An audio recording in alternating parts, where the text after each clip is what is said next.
Здравейте отново, това е Добро утро Европа по Евронюс България. Както ви обещах преди малко, в следващите минути ще обсъждаме това, как един най-обикновен дрон, или поне дрон, който още не е идентифициран и не е установено кой е негов собственик, успя да създаде хаос на летище София и да забави организацията на полетите. Експерта по антидрон системи Стайко Топалов е в студиото. Здравейте, добре дошли при нас.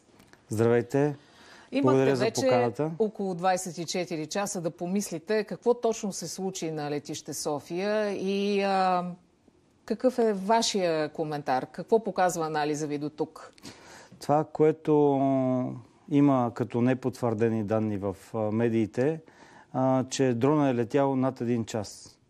Ако това е наистина, това е истината, това не е детски дрон, който да е просто случайно да се е загубил над летището. Обикновено дроновете... би трябвало да е такъв дрон? Да, колко издържат обикновено? Между 10 и 30 минути максимално време на полет. Ако това е дрон, който е издържал поне 1 час, какъв е този дрон? Това е дрон с голяма батерия, което означава, че такива дронове са над 249 грама, който трябва да е дрон, който се управлява с разрешително. Тогава не е ли много лесно да установим кой е този дрон? Ако имаме съответните средства, с които да го установим, трябва да можем, но мисля, че ние нямаме такива средства в България. Какви може да са тези средства? В смисъл, какви са тези средства? Това са така наречените тракери, които да осигурят информация, да бъдат свързани с конкретното безпилотно устройство и да дадат идентификатор какъв е самия дрон. И ние нямаме такива? Ние нямаме и това, което е много важно да започнем да градим, е регистър на закупените устройства. Ама имате предвид такива, които са по-професионални, а не които могат да бъдат купени от детски магазин? Според мен всички устройства, както е с въздушните пушки, трябва да бъдат регистрирани в единен регистър, който да имаме информация за всички летящи устройства, защото е много лесно едно устройство да бъде манипулирано и от един комерциален дрон да бъде превърнато в оръжие.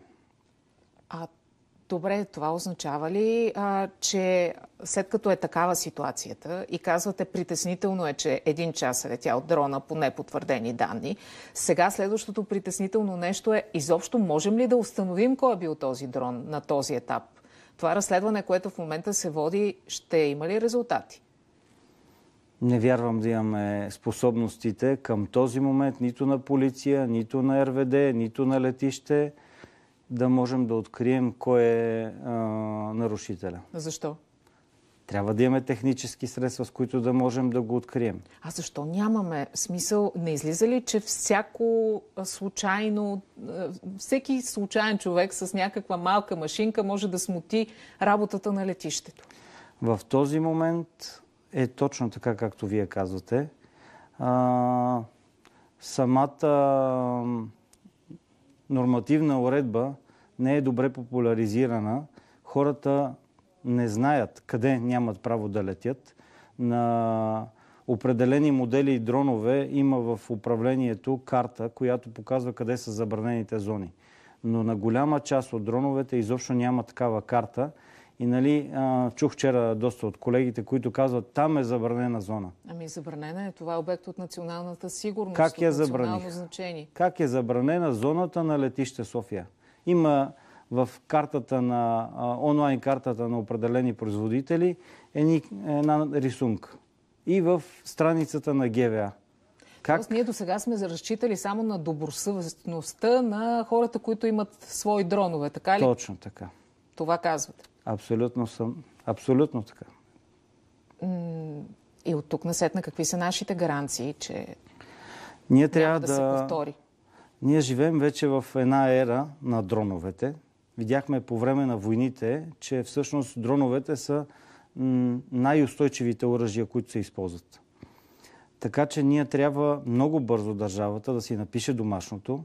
Това са теми, които се говорят от много години. Не е от вчера тази тема, с която ние прокламираме. Сами аз 5 години вече се занимавам с тази тема.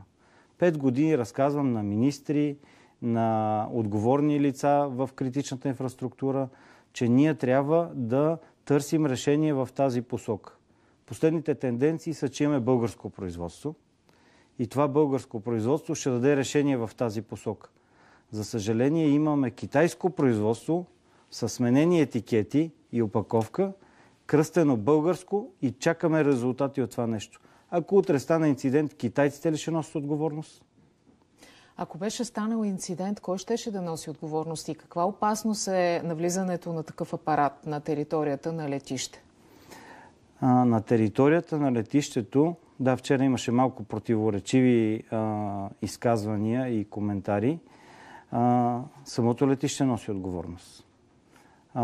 Отговорният орган, който трябва да реагира, е МВР след подадени сигнали, но и едната и другата институция нямат съответните мерки, технологии, с които да реагират.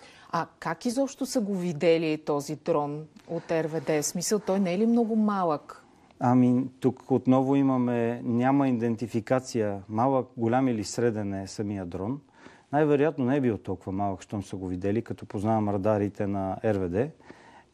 Така че дрона не е бил изобщо малък и са го видяли на радара. Няма друга система, с която да го открият, така да се каже.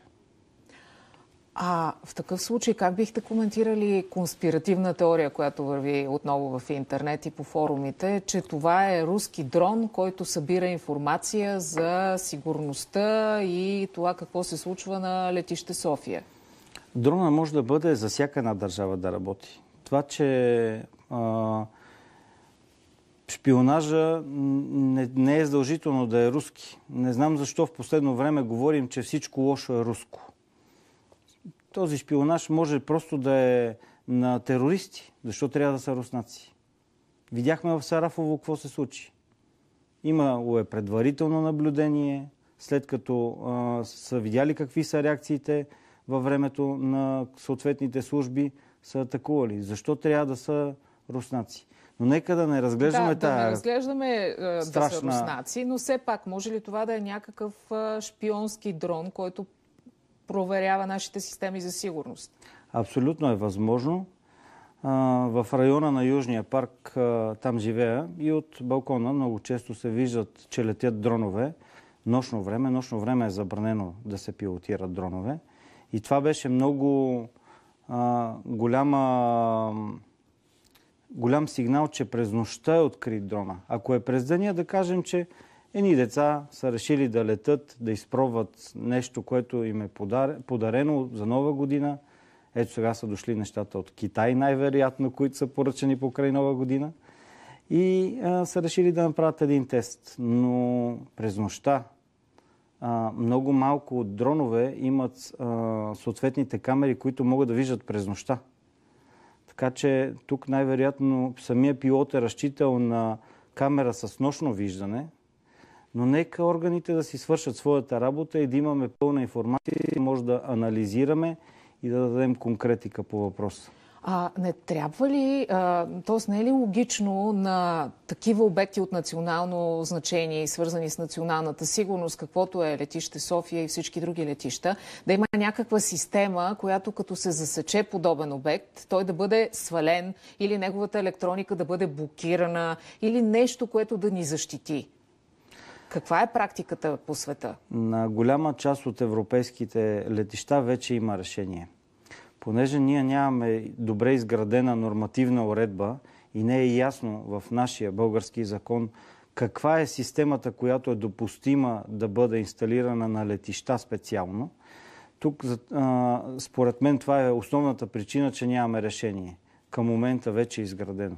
По света има няколко технологии, които са решение в този случай. Спецификата е, че не трябва да бъдат нарушени комуникациите на самолетите и на наземните станции. Това е доста специфично нещо. Както е казал министъра, подкрепям неговото становище. Той говори за антидрон системи за охрана.